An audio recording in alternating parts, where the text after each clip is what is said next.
This is the Politics of Survival. I'm your host, Tara Reade, and I have a special guest that I told you about, live from Moscow, early in the morning there, late at night here. But we love to get together, and I would love her opinions as we kind of walk through what just happened with the recent midterm elections and kind of the perspective, the international perspective, actually, on kind of watching America scramble around and try to figure out who is actually leading the country, which is still unclear, even now, even though it's the weekend almost and the election was last Tuesday. So welcome everyone to Politics of Survival, and we're going to have a great discussion with Maria Butina. Maria. Hey. Well, hey. Should I say happy Friday still, right? And happy Saturday for me. Happy Saturday to you. And well, first tell our audience what you do, like, because you do a lot of different things, but give them your official title, but then also tell them kind of what you do day to day. That would be really fun. All right. So I serve on the committee, Foreign Affairs Committee in the state Duma. This is like your House of Representatives. So it's a lower chamber of Russian parliament. We have a Senate, like you guys do, and we also have the Duma, which is like the House of Representatives. Mm-hmm. We have elections once in 5 years, so it's a longer term than you have. And we are, so the members, they spread divided into different committees. And we have like you do, in education and health committee, and I do serve on the foreign relations. So I'm responsible for actually the international stuff. We have friendship groups with different countries and going pretty well now. I'm focusing on, believe it or not, Africa is my focus of interest. I just came back from Rwanda, extremely excited about the continent, seeing, learning, and it's like a different universe, which is so much like we guys are, but so much different because every continent has its specifics. So Africa does too. And so my day-to-day basis is dealing with people with the Russians who got in trouble abroad. That happens, it happens with the US citizens as well. And also I do work with the parliaments of different countries. So I just mentioned that we just got back from Rwanda. This is our delegation.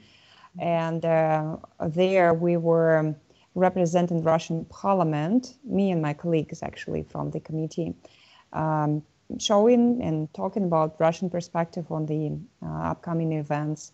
So we brought actually the main issue, and many African countries agreed with us that the most important point for today is, believe it or not, the environmental problems, the food problem, the water problem, because if you don't just look on Russia, Ukraine, Western countries and our agendas and elections and stuff, you would realize that the whole world is now really worried about the climate change and about all these natural disasters that they have. But unfortunately, the Parliamentary Assembly, it's the oldest group, international group that unites parliaments from more than 185 countries. For some reason, the United States is not on the panel. Like, I don't know why you guys didn't join the organization.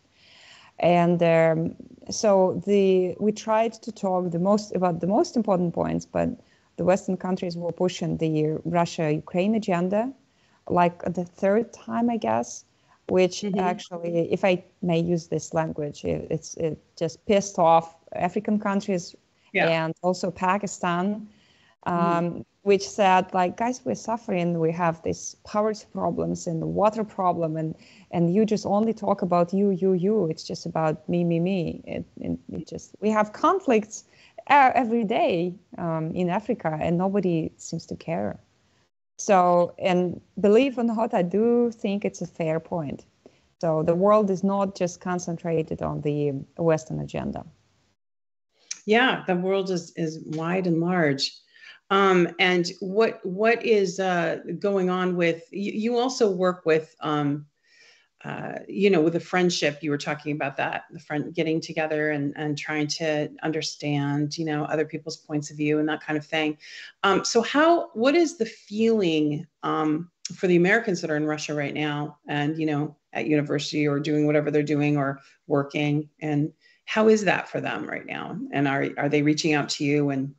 Well, I'll be honest with you. So when just the special military operation got started, and when there was so much Russophobia in the West, my biggest worry, besides Russians, was that some Americans might face some problems in Russia because, the hate, and I will never let it happen, because I know how it feels to be canceled.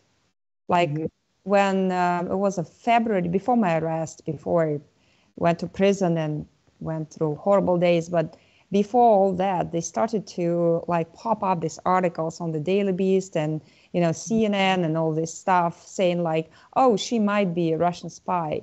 And my classmates, I was studying in the American University in Washington, D.C., SIS actually. So if somebody is from SIS, hi guys. So I graduated there, and my second year was a nightmare because nobody would even sit next to me. Are you serious? I am absolutely serious. Look, okay, I don't blame guys. Okay, I don't blame them, because what happened, basically, my school, the SIS school, the School of International Service, an American university, it gives education for future diplomats, for people who work for government. And when I applied, I didn't know that. I applied because it's one of the best schools of international affairs in the world. Yes. So I was very excited, and I wrote this essay, and I passed all my GRE. Oh, they were hard. All these tests, TOEFL and stuff. So I got scholarships, and I didn't know all about this politics stuff. I didn't much care, honestly. And then I learned that all these people need to get security clearances. So they would delete me and ban me on Facebook. Yeah, absolutely. They wouldn't sit next to me. They wouldn't say hi to me, because if they need to fill this application on the security form for security clearance, they would mention my name and a Russian name, Russian citizen, they might not pass. So I was typically turned off from the community, and I know how it feels. So I do have several American friends here living in Moscow. They feel fine. They feel actually great. And but they are more canceled at home. So they got enormous pressure from their homeland, from the United States, saying they are traitors and stuff. But talking to Russians in general, I can judge. I don't know. But these people are under my personal protection. And if somebody is mean, if somebody, God bless, says something rude or something racist or something like that, I have a lot of international friends. I serve in the international committee. They're going to deal with me because I know how it feels. Look, I saw how it could be in the United States, and I will never let it happen in Russia, because we just not all Americans are bad. I love your country. I admire many of you guys, great people. And we are very much alike, more than the politicians try to say we are. We are. And I don't want in my country so anybody discriminates anyone. I just can't let it happen. Well, that's really generous spirited of you, especially considering how you were treated in the United States. That you say that. And by the government, not by the people. I separate that.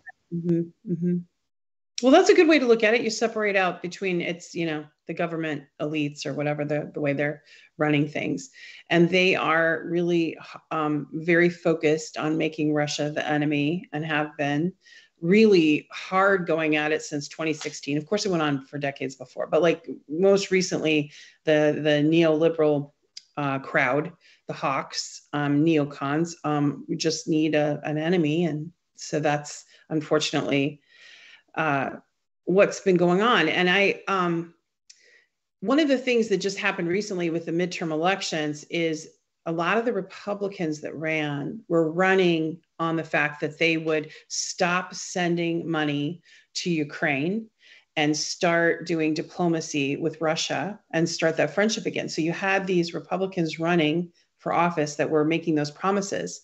However, when there was funding up, for the Ukraine war, there's $50 billion that's going to be on the table in January. Yeah. 400 million just got sent, I think, 2 days ago by the Pentagon. But of course they can't afford to give American citizens health care. But anyway, that's another thing. But so these Republicans were running on that. They were saying, we're going to turn off the spigot to Ukraine. Like we're going to start making friends with Russia.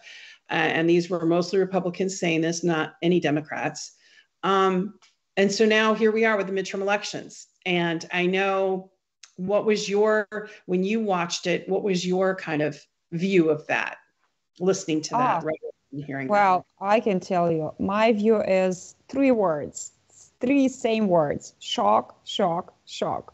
You're kidding me. You cannot count it. And now they say until December.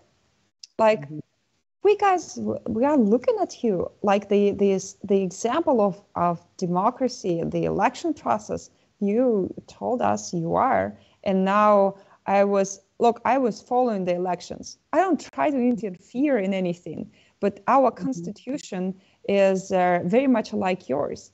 Our election process is very much like yours. So yeah, I've been on a couple of endorsements, like by Scott Walker, and the poor guy, he became again, canceled because of me.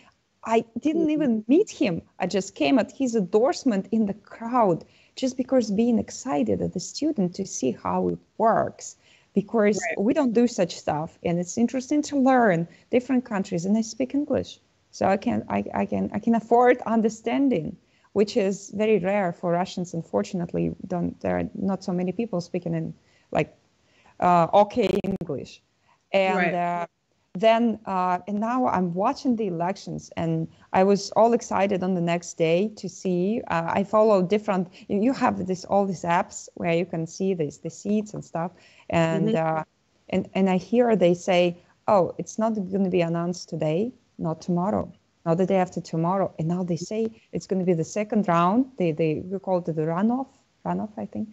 It's runoff. It's going to be in December. Seriously.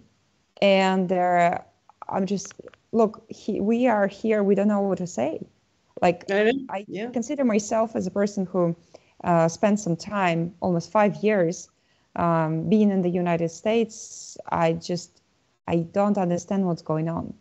I don't want to build any theories because I'm not involved in the process. I don't know. I'm just a side watcher, but it's a shock. It's a shock. I don't know what people think about it. Yeah, it's interesting. Hey, Reeve, could you bring up the map right now where we're at with the, okay, there we go. Do you mind reading off like where we're at with the House and the Senate? No, I don't. In the Senate, 47 for Dems. In the Senate, 48 for the GOP. And in the House, we've got 199 seats for the Dems and 211 for GOP. And it's just frozen. It's just frozen for many days. And we're watching this, and it doesn't feel fine. I mean, it feels no. And the other thing to bear in mind too, Marie, is that how much money was spent on these political races. Like, I think it was 60 million was spent on Beto O'Rourke's race in Texas. Close to that was spent on Stacey Abrams' race in Georgia. I think. Reef, do you offhand know the number? I can look them up. I can look them up. Okay, really cool. But double-digit millions, and they just like pour money into these races. And both of those candidates, by the way, lost badly. They were bad candidates. And it just makes you wonder, the politicians keep telling us they don't have money for our infrastructure, for education, for healthcare, to help people. And yet they're spending multi-millions, on this. And then of course on the war, the proxy war they're fighting against Russia via Ukraine. So, well, let me tell you this. If there are guys who are ready to talk and who want to build communication with Russia. Look, we're not enemies. I don't have horns. I don't. I just really don't. And I know how they try to demonize Russia. You know, I'm watching now. I've never seen it, to my shame, Oliver Stone's The Untold History of the United States. It's a movie series, a TV show, which has I think 10 episodes, and I'm on the fourth. And it talks about the McCarthy times, the Red Scare, and it's like it's going on today. So all these movies about all these scary Russians, like, where are you heading? It's neo-McCarthyism, they call it. Yes.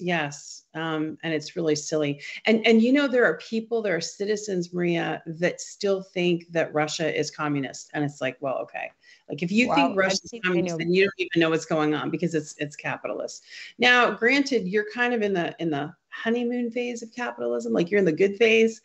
You're seeing the United States in the bad phase. Like it's a cycle, right? All political systems are a cycle. And right now we're on the downside of capitalism, and it's been taken down by greed, by a very few people. So, you know, like the media companies, right? Like all the censorship you're seeing, 22 companies own media, well, all the Western media. That's not very many. So it's lacking to read some good. Well, there are some good analytics there, but it's so much politicized. Look, sometimes for me as a scientist, as a researcher, I just want to read, let's say, about elections without somebody's perspective, just about the process. But you can't read about the process because you open any article and it openly says, is it pro-Democrats or pro-Republicans? And you can see, oh, the elections are such and such. Like, how about just, look, I respected, this is the past tense, I respected in 2013, 2012, American journalists, because of the good investigation, when they actually do investigative reports, when they go and they spend time on verifying facts, it disappeared. You cannot find it anymore. And it makes me very sad because, well, it was my example, so I can and now when I write my articles, I always put a link to a certain source and where I took these numbers, took that information, because I respect my reader. So unfortunately, a lot of media in the United States just disrespect its readers because they feed you stuff like you're livestock, like really. Right. You're gonna chew it no matter what because you're hungry for information, and because the information flood, it's so big. When you watch TV, it's so exaggerated. It hasn't been this way like 10 years ago. And now it's just whoever does it more, like a show. Right. You guys smart. It's not just about the show. It's about good analytics. And when you watch it, it's like the whole elections. It's like a circus. Well, you know the saying. They want Americans just smart enough to run the machines, and that's it. So sometimes machines don't work. We saw that too. The machines don't work. But like what I've found really stunning about this is, a lot of taxes are paid, and part of those taxes are supposed to be for fair and accurate elections. Most places in the world, like look at Brazil, like you knew who was president, you knew what was going on the next day. Like, how hard is it? And then Russia does it next day. Yeah. Like, we know mathematics, and you guys too, by the way. There were a couple of interesting races that I was following, especially, of course, I mean, everybody's watching Florida, of course, and the governor race. All right. The second term of DeSantis, and we were watching that too. Very interesting because the guy is strong. And again, I don't put here any politics. I know his position on Russia, at least what he has been vocal about, but I don't want to put politics here. I just want to talk as a citizen, as a scientist. He's a strong guy, and he takes an interesting stand on this traditional conservatism, which I haven't seen for many years. And am I right? He's a Latino, right? Yeah, I believe so. Yeah. Yeah, he looks like, and it looks like he takes the Latinos the votes because of the immigration policy. You guys have a lot of people coming across the board, and they're going to get the citizenship over time, and they're going to change the map, and you're going to change the population balance. And I do believe that the Democrats are extremely wrong if they think that the Latinos who are naturalized in the United States are going to vote for them. They will not. Well, yeah, and they you know, will it's vote against immigration policies because it increases the it gets more competitive to the work field, and they're going to vote Republican. And when you try to manipulate with a population like that, that's what I see. Like it's just my view as an outsider. It's going to change the map, but not in the Dems' favor. I think you know that's very astute. I think that's very interesting. Because already, yeah, the population tends to vote more conservative in that way. But what's interesting too is how like the Democrats used to be considered the ones that were part of the peace movement, and now they're the warmongers. Right. And then the Republicans are the ones that are calling for peace, right? Like they don't want the money to keep going to this proxy war; they want it to stop. Oh, Tara, one more question that might be interesting because you and me are ladies. I looked at the turnout, and it seems to be each year you have more women coming and voting. And I haven't seen the final numbers on the turnout of the female and the leadership. And it looks like we are coming to power. And but they expected, again, I don't know. I can only look, I read a lot of American stuff and news and stuff. But again, I'm not in the process, so I can't judge. So I'm outsider here. However, it looks like the idea with the abortion to split females on the who is pro and against abortions, it didn't work because women came to vote for economics, for the money, for the family income. That what, like, we're not stupid, not dumb. And the thing that worries us is exactly the same thing as worries men. And we pay a lot of attention to the money that our family gets. So we can pay our rent, because the rent in the States, I rented a place. It's extremely expensive. And now people lose houses. And because you guys, it's not a tradition in America to buy a house, or you move a lot. Like in Russia, we don't move a lot. We kind of live in one place. But you move a lot. And many people just simply cannot afford to pay the rental. And that's what worries women. And so they go, and I do believe they're going to vote more and more Republican, just because it's about the money. Yeah, it could be. It could be that. I mean, there is definitely a shift. I think that the Democrats are getting further and further away from their base. They definitely let down the progressives, or, sort of the lefties. They did not do one bit of legislation that would help the working class. And I think the working class is tired of it. But both parties. I'm gonna kind of put this to you in this way. I think that they're two sides of the same coin, right? They're just you get one, you get the same, you get the other. If we had Republicans in, they'd be going to war with China. We have Democrats in, they're going to war with Russia.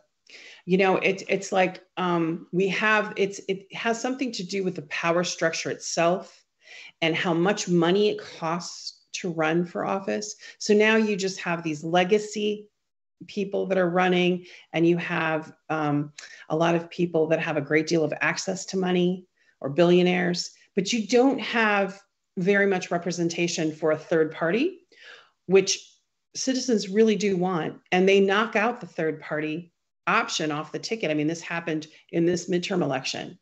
The Democrats made sure that the Green Party was knocked off. And then one of them, Matthew Ho, he was a Green Party member. He sued and he won and stayed on the ticket. And And Republicans will do the same, you know, like if an independent runs, they try to get them off the ticket because they consider them splitting the vote, right? But we don't have very many options. So you're just given this duopoly, Republican, Democrat, blue team, red team, but it's an illusion because corporations fund both of them. They kind of just, you know, pay both sides to the middle, so to speak, right? So whoever wins, they still have influence. Anyway, that's kind of my opinion. I'm very disappointed right now in the electoral. I don't have it. It looks like this way. Look, I do believe that there is a certain. So the political parties, they still matter. Meaning there are people that are actors. I call actors as a subject, you know, as a people who makes an action. All right. Mm-hmm. So there are people who can influence politics, but they got banned. Do you remember Wallace? I watched an Oliver Stone and I remember. Yeah. He was a great guy. Like I was watching his speeches and he talks about the new time of an average person, just an ordinary man, about his or her rights, about fair salary. And he talks, he's not a socialist. No. He says, if you want to compete with the USSR those days, right? With the USSR, let's be a good capitalism where people can earn their fair money, where they work and they earn. And nobody just, you know, puts them on these pennies to work days and nights. Just let's be fair. And you know what? He was so successful. He was around Roosevelt. And at some point, when there is this Democratic convention, he just disappears from the radars and from the majority of the population, or at least from the Democrat Party. He has only like 2% in several years, which means they just cut him off because he was against these all corporations and he was just pro-just average Americans, like for the great America. And you need a healthy working class, right? You need, because if you don't have a healthy working class with a living wage, you don't have the middle class. And isn't that what Vladimir Putin did for Russia, right? When after the Soviet Union collapsed, and then you had countries, America included, in there kind of stealing from the coffers, kind of taking advantage. He built up a middle class. He built up a working class. We have our issues. We are on the way, I'd say. And, you know, it's so much because I consider myself still a young person. Yesterday, I turned 34. So I'm probably already old. Okay. Oh, happy birthday. I'm so sorry. That's why it's mess in my office, because I live like a floral orangery, you know, like in a flowers house. And there are so many flowers here because I get, you know, smells like beautiful, but not that much because you have so many. But it's very nice when people come and congratulate. Well, happy birthday. Happy birthday to you. Thank you so everyone, much. Audience members, go in there on the chat and wish Maria a happy birthday. Thank you, that's wonderful. That's close to my daughter's. My daughter's is November 9th. So. Oh, really? No kidding. November 9th. Well, I have something related to my birthday in the United States, which is I'm fond of these memories until today. I tried my first time to fly a little plane. I took a flying class on my birthday. Oh, you're so lucky. That's wonderful. Yeah. In the States. Yeah. So, well, I hope to do it more here in Russia someday, but I just didn't have a chance because of so much work. But I have so sweet memories about that. What was that like? Oh, what? What was that like for you to fly the airplane? You got to actually yeah, absolutely. So I was like, I don't know this word in English. It's in a car you call it a wheel. Probably for a plane you call it a wheel too. I don't know. Maybe there is a specific term. No, it's wheel. Yeah. Okay, it wheel. Yeah. And it's unforgettable feeling. Once in a lifetime, hopefully I'll get it twice, but then 3 times, and maybe get a pilot's license. I was actually dreaming of getting that maybe in the United States, but then I was sent to prison, so that happens. Anyway, yeah, it happens. Yeah, I remember the way you said that. Oh, that happens. No. Well, Yeah. I do believe that if I get depressed, Mm-hmm. if I rejected all the medications on prison. I didn't want to take all these psycho pills. I didn't want to sleep all the time because, yes, I did suffer, but I prefer my mind to be healthy because of my parents who have been waiting for me all these days. I couldn't come back home being insane because I saw the girls that were medicated so much that they would take pills every day and they would sleep day and night. They just eat once a day and sleep, eat and sleep, eat and sleep. That's all. In a month, you're going to become a vegetable. Anyway, so talking about, coming back to Russian middle class. Well, we are on the way. Okay, it takes a lot of time because the economy, look, we faced a huge challenge. We had to restructure the economy from the USSR to the new Russia. And you can't just do it just in one moment on a blink of an eye. No, it doesn't work. And you have to build all these government structures and all the laws. And of course, you have troubles on the way, but we are trying. And I remember my father had a business, and he just built business by himself. It's a small internship, and he used to make a furniture. He had a furniture little factory, and he worked very hard. And he had 2, 3, sometimes 10 people tops, and he would do many things by himself. And I saw how it works to earn this money. And I remember how hard it was in terms of law and taxes and all this bureaucracy during the 90s and the 2000s. And now we have, and thanks to the internet, you can put all these forms and taxes, you can file it online, and you can go through any bureaucracy online, and you can register a firm. Look, I was excited those days when I registered my company, little LLC, in the United States, which then everybody said, oh, this is a scam. No, it wasn't a scam. It was my little advertisement company, which I had the full right to establish according to my visa regulations. I followed all the visa rules.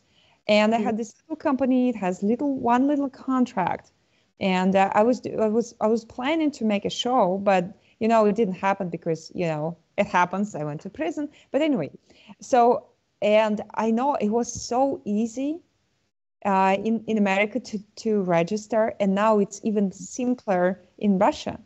So, and I'm a parliamentarian, so I know both sides, and I try to implement good stuff from you guys and improve them here in Russia. And we kind of get. And you have family leave, you have parental leave and stuff, and benefits for families, right? Yeah, we do. And actually, we have now our President Putin. They made this special program for family businesses. I do represent in the State Duma. I was elected from the Kirov. It's a region in Russia, and I have 3 families in what we call a president's list, which are like they run generations of business. One of them, they make Russian dumplings, so they are great. I mean, so they have people who work for them, but also the whole family, and the grandparents and parents and the kids, aunts and uncles and brothers, sisters, they all work for this company. It's called a dream, like mечта in Russian, and a dream translates. What's the word? A dream. In Russian, it's mечта. like a dream, like a fantasy, not a dream as a sleep, but a fantasy dream. And so they do all these nice dumplings and they do all the kinds with cottage cheese. Russians love with cottage cheese and fish and meat and all these things.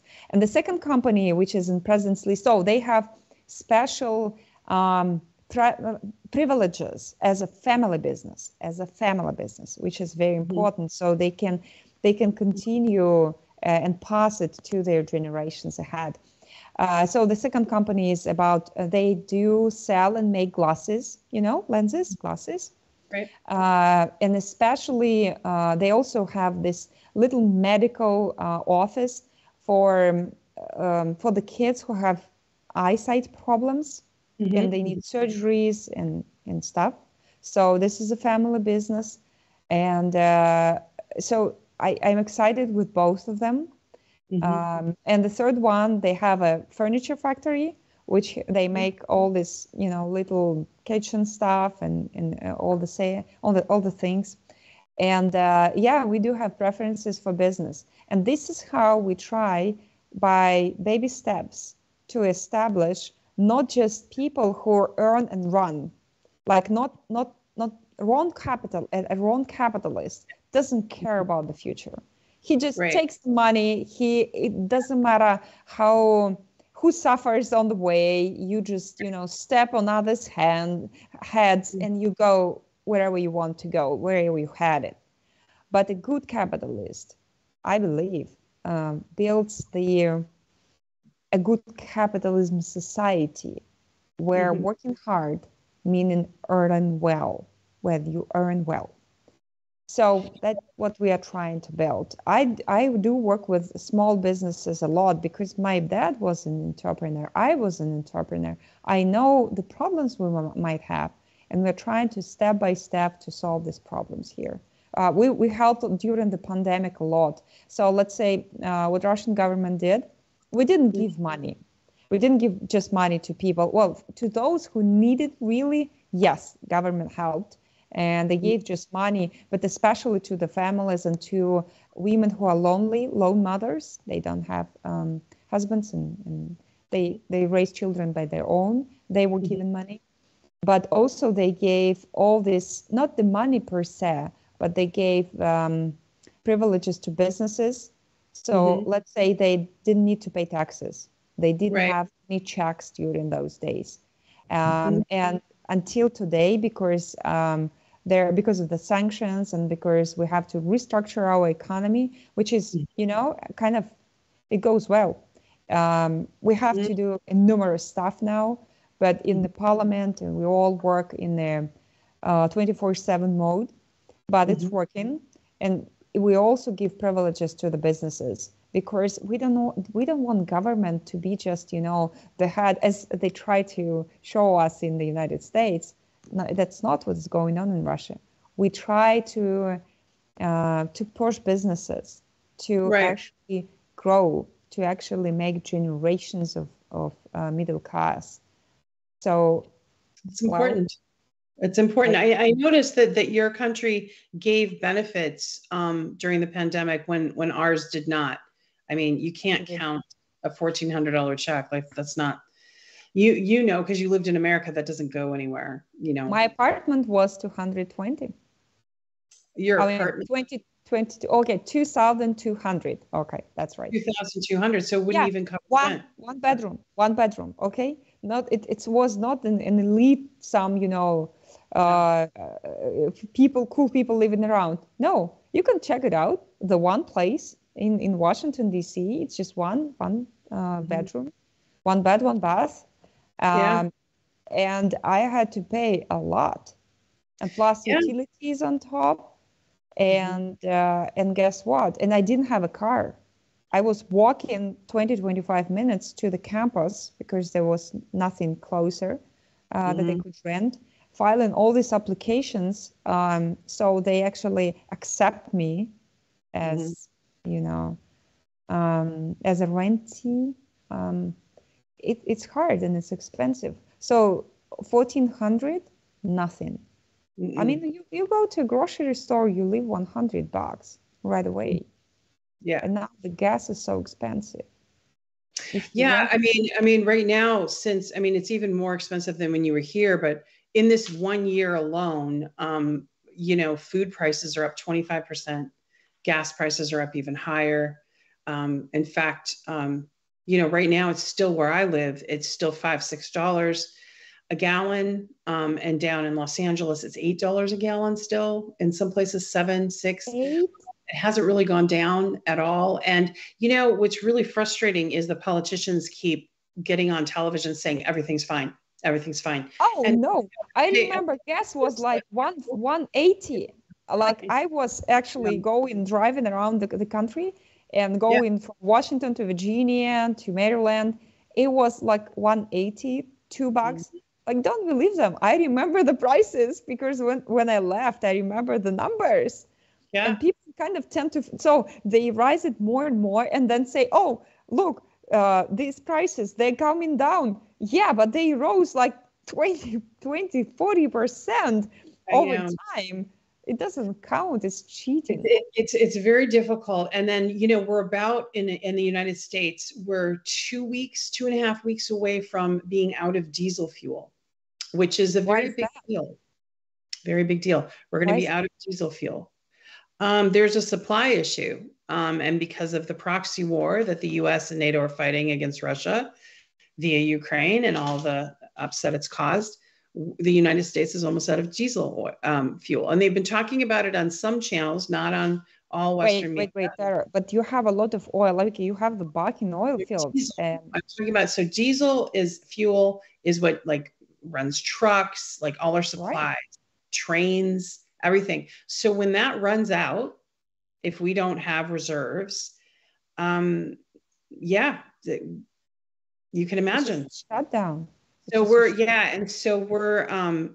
very close to that. And it was in the news a little bit. And then with the midterm elections, it's like it just kind of got buried, but it will come back up in the next week or so. Next week or so, they're still talking about what they're going to do to solve this issue with the shortage of fuel.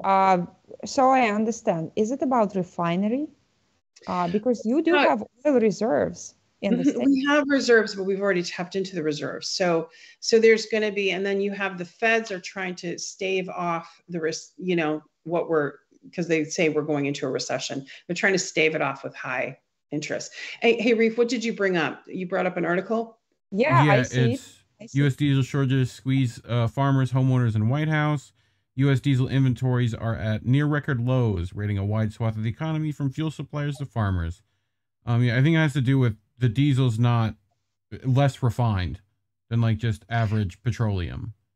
So like we have petroleum reserves, but not would you guys large diesel send me reserves. This link? I would like to read about it because I was following this.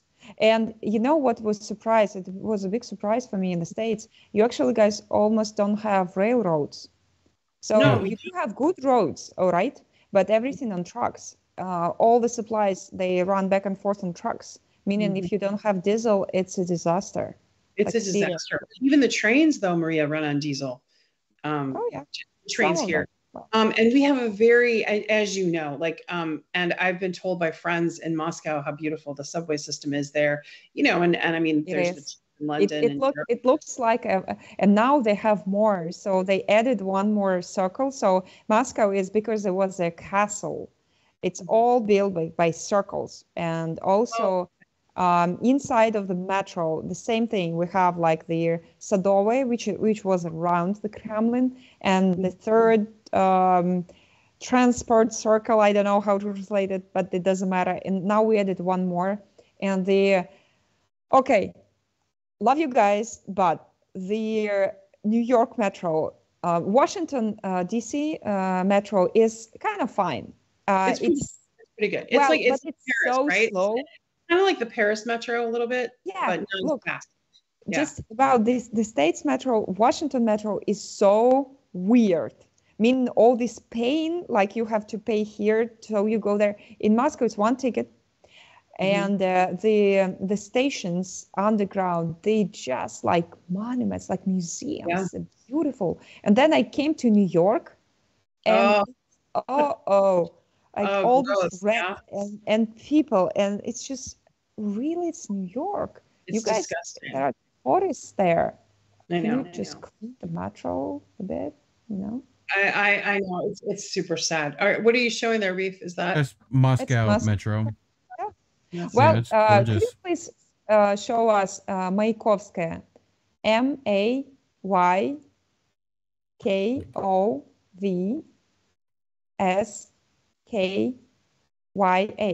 Okay, should be some close. Metro station is going to show it to you. It's a green one. Yeah, Okay. that's it. That's it. Yep. I just my favorite one. So sorry for showing it to you. Oh, that's okay. Oh, that's it's like a palace. It's beautiful. It oh, really that's looks this way. well, I hope I could see it someday. Yep. Maybe. Hopefully, you know, who knows? You never know. Yes. You're always welcome, though. Yeah, I would like that. So, yeah, and so back to what we were discussing about the diesel. So that's going to be a big deal because that's going to really shut things down. But notice that we're coming up after the midterms. Now a bunch of things are going to happen. For instance, you know, the diesel fuel crisis is going to happen, and the recession is probably going to kick in because a bunch of mass last week kind of got buried in the news of the midterm elections, but there were mass layoffs in tech. Intel, as a big employer here in Oregon, just laid off thousands of people. Some other, I think there was like 7 companies in total. What was the other ones, Reef? Do you remember? Major ones, but they're all kind of laying off. And of course, Twitter did. That was Elon Musk doing his thing, but that was a little. I just had a thought. So maybe he's talking about firing all these people because of politics, but the real reason is that they just don't want to pay them. Meaning everybody cuts the stuff. And so let's say you want to kind of find a different reason. And you show it's like, oh, it's a principle in politics and you're going to hire new people and you probably won't. Yep.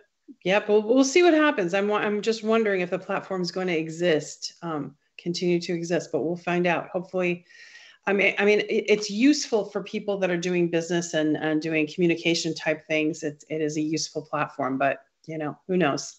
We lived without it before. We'll live without it again. We'll find something. We have a different one. We have a Russian one. It's called VK. What is that? It's called VK.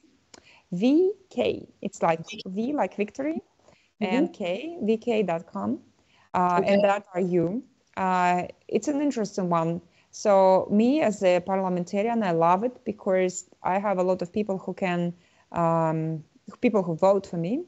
They can actually talk to me through the platform, and I do it on my own, meaning I don't have special staff who would be dealing with that because I just love people.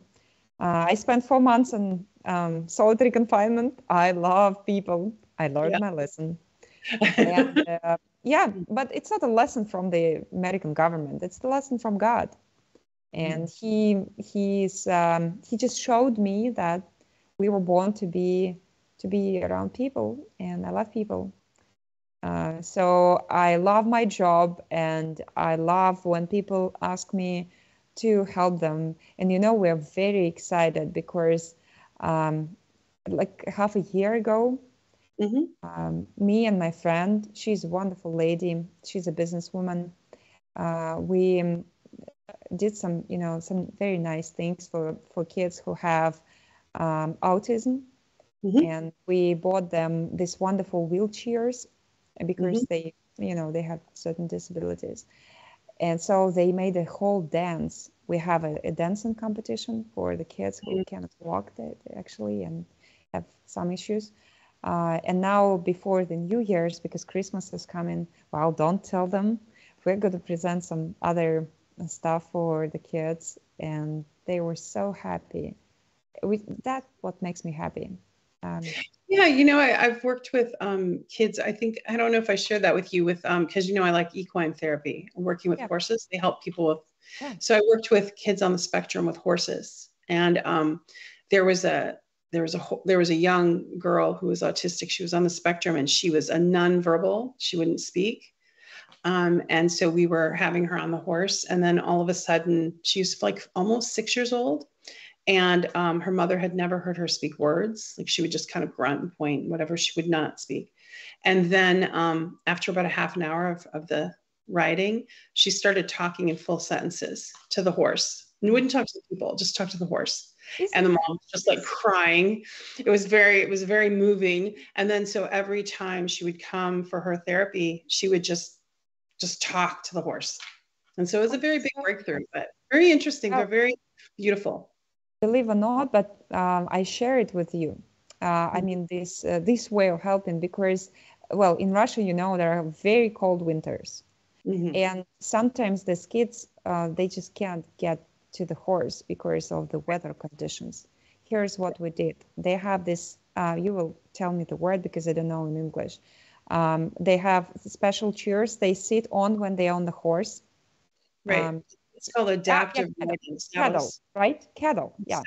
So, and they have this saddle. They have this very special machine that makes, like, emulates the move of the horse, and it's a saddle a kid sits on it.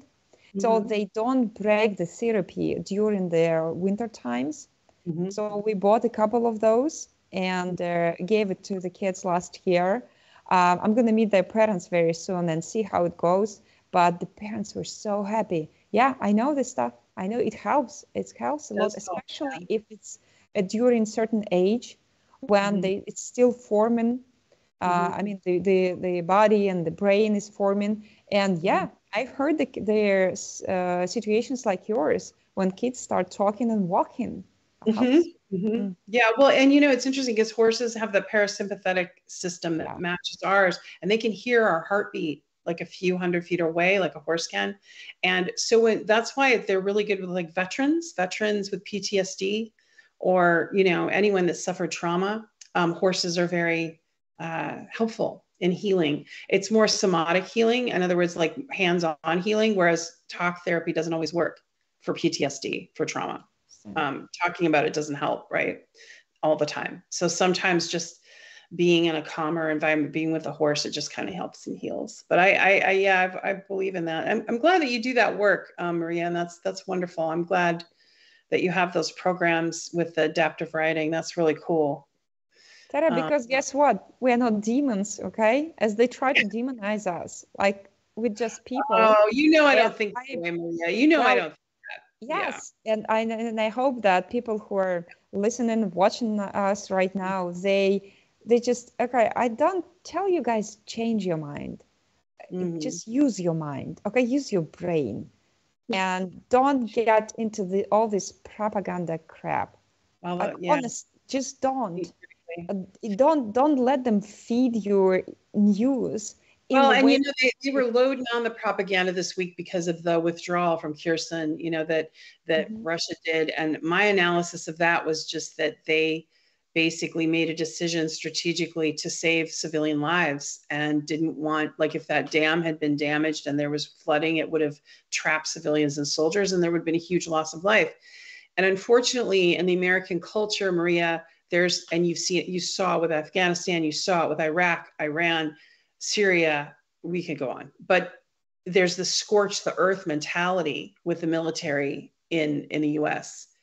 And I think what just happened, rather than look at it as something that Russia did, that's something, you know, like a withdrawal, it wasn't a withdrawal. They still have the territory. What it was strategic so that thousands of people didn't die.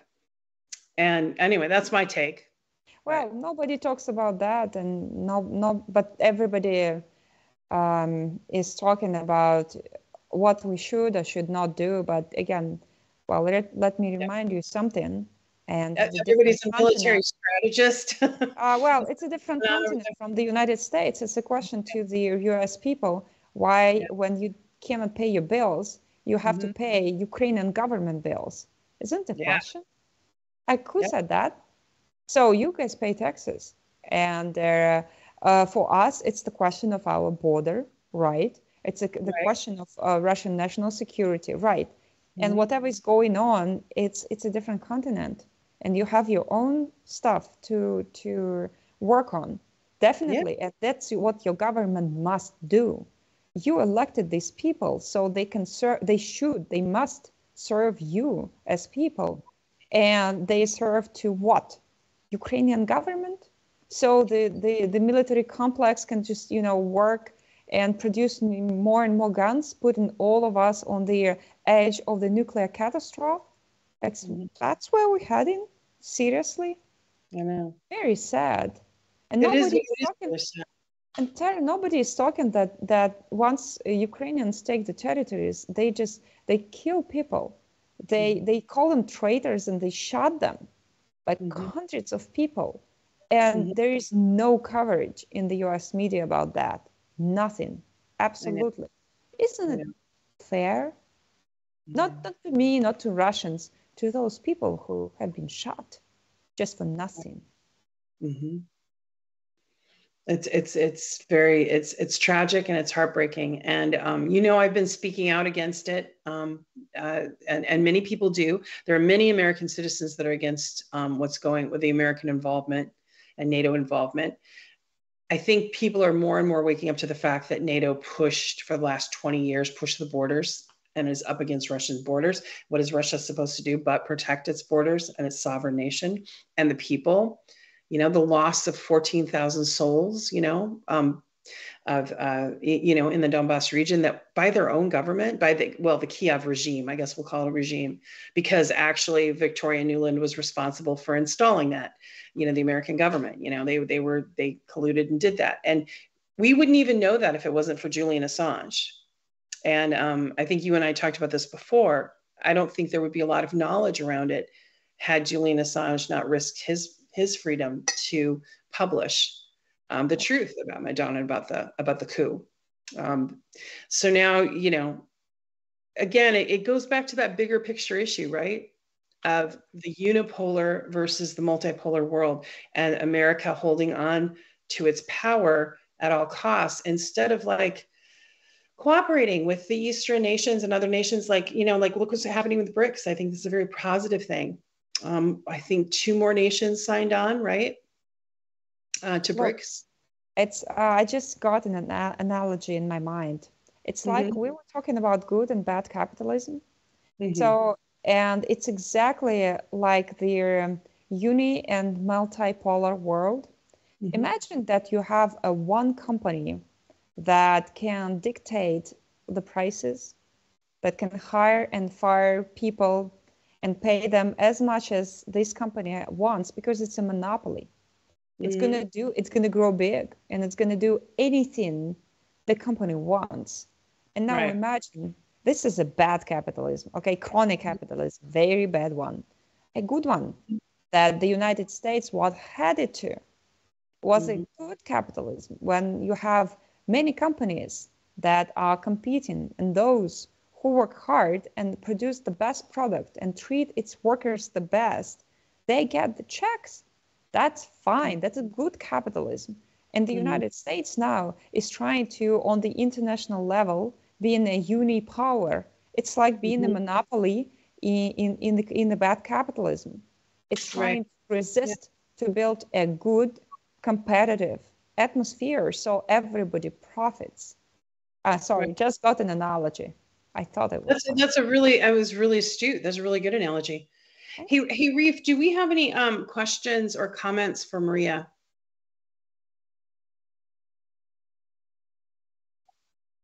Oh, cool. Yeah. And there's happy birthdays. Happy birthdays. We'll have to look back at the chat and see the happy birthdays, Maria. Yeah, I will. Actually, I'm going to do it right now. Thank you for this wonderful conversation. So I think we should repeat in a couple of weeks. Tara, I love you and love your show. I think you have a great future as a journalist. I know you're a blogger, but if you ever decide, you can do it. Absolutely. I think it's kind of interesting. It is interesting, isn't it? And I really appreciate, our conversations. I really want you to know that there are many people in the United States that do not follow the propaganda, Maria, and appreciate Russia and its beautiful history and beautiful culture and innovation. And I think it's conversations like this and us trying to, bring more information to people that just are kind of getting barraged with negative things in the news, and just give them the more human conversations of what, everyone's doing. Because I think this is just awesome because it like, okay, speak your language and I worry about the same things and I do the same things as you do. And I'm not a demon, definitely not. And by the way, I have always been this way. That's what I told to the FBI in the debrief room. I said, guys, you're kidding me? You're kidding me, right? Like, I'm not an agent. I'm not a foreign agent. I'm not a spy. I wasn't trying to harm you. I came here and I passed your exams. I got enrolled into your school. I pay you checks, okay? Just because I want to learn about you. I'm curious mind. That's all. Yeah. And you praised me? Made me a demon? Like, seriously. You're a beautiful soul, Maria, and curiosity and wonder are something that should drive the human condition rather than, hate and ignorance. That's my belief. And thanks to you, we're gonna keep doing this because I'm gonna fight for peace no matter what, because this is the biggest value and treasure of our lives is peace. And I hope people on the top, and especially average people, are going to get this. Yep.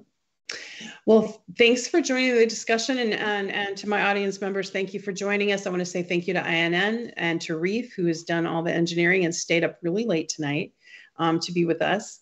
And Maria, always just so lovely to have conversations with you. I admire you. I always learn from you. And it's just, it's a lot of fun and getting to know, your perspective. And I think that one thing I've always said every time we have had a conversation, it strikes me that you have no bitterness in your heart for what happened to you. In fact, you've transformed that into service to others. And that's really beautiful. And I think other people could look to you for an example. So happy birthday. Thank you. All right, everybody, thank you for joining us, and we'll see you next time. Monday, we have a special show. I have a award-winning director, producer. She did a documentary on whistleblowers, female whistleblowers. So one of the whistleblowers was in that movie. She kind of blew the whistle on the Iraq War and the lies that the British government were talking about. So they did a movie. Keira Knightley was in it. It was based on that. Rose McGowan was also in that documentary, and another whistleblower. So it'll be really fascinating to hear their different perspectives of what it was like to come forward and then have to deal with the consequences from their governments.